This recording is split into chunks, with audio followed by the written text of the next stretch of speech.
Hello everyone, আমি গুড্ডান। আমার আরও নতুন একটা ভিডিওতে তোমাদের সবাইকে জানাই অনেক অনেক ভালোবাসা। আজকে তোমাদের সঙ্গে আবারও নতুন একটা লং ভিডিও নিয়ে চলে আসলাম। আর আজকের দিনটা ছিল আমার নেওয়া চ্যালেঞ্জের চতুর্থ দিন।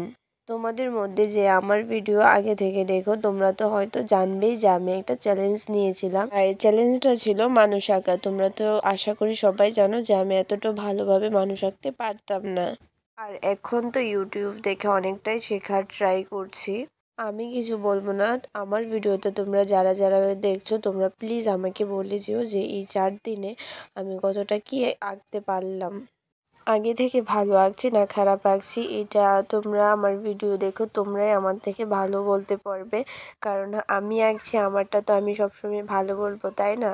আর এইখানে দেখো আমার মা কতগুলি সবজি লাগিয়েছে। আর আমার মা সবজি লাগাতে এতটাই ভালোবাসে যে পুরো বাড়ি জুড়েই সবজি লাগিয়ে ফেলে।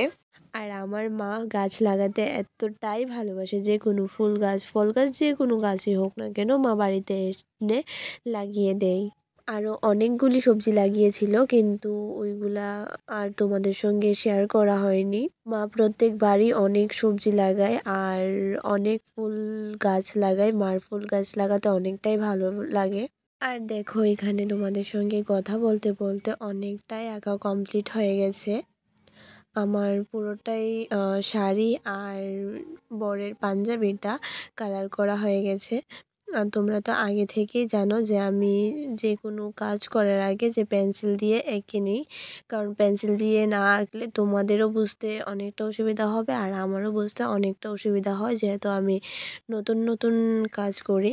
মা যেমন গাছ লাগাতে অনেকটাই ভালোবাসে, আমিও তেমন মেহেন্দি পরাতে বা আলপনা করতে অনেকটাই বেশি ভালোবাসি। আর আমি তো তোমাদের সঙ্গে অনেকগুলো আলপনার ডিজাইনই শেয়ার করেছি। আর আমার একটা আলপনার অর্ডারও আছে, আমি ওই কাজটাও করতে যাব। ওই কাজটা করার সময় আমি তোমাদের সঙ্গে পুরোটাই শেয়ার করব। ভাবছি যে এখন থেকে যেইগুলো কাজ আমার অর্ডার থাকবে ওইগুলা কাজ আমি তোমাদের সঙ্গে ব্লগের মাধ্যমে শেয়ার করব। তোমরা যদি আমার ব্লগের মাধ্যমে কাজগুলি দেখতে চাও তাহলে অবশ্যই আমাকে কমেন্টে হাই লিখে দিও। আর এই কাজটা যদি তোমাদের ভালো লেগে থাকে তাহলে অবশ্যই আমাকে কমেন্টে বলো। তোমরা যদি কমেন্ট করো তাহলে আমি আরও সুন্দর সুন্দর ভিডিও আনার সাহস পাই। আর তোমরা তো দেখেইছিলে যে আমি বর বউয়ের মুখটা আগে থেকেই কালার করে রেখেছিলাম। কালারটা করে রাখার ফলে আমার কাজটা করতে অনেকটাই সুবিধা হয়েছে আর টাইমটা অনেক কম লেগেছে। আর তোমরা কিন্তু জানাতে ভুলো না যে এতটুক ডিজাইন কেমন লেগেছে। আর নেক্সট ভিডিওতে আশা করি তোমাদের সঙ্গে পুরোটা ডিজাইন শেয়ার করতে পারবো। আজ তাহলে এতটুকুই, ভালো থেকো তোমরা সবাই, টাটা, বাই বাই।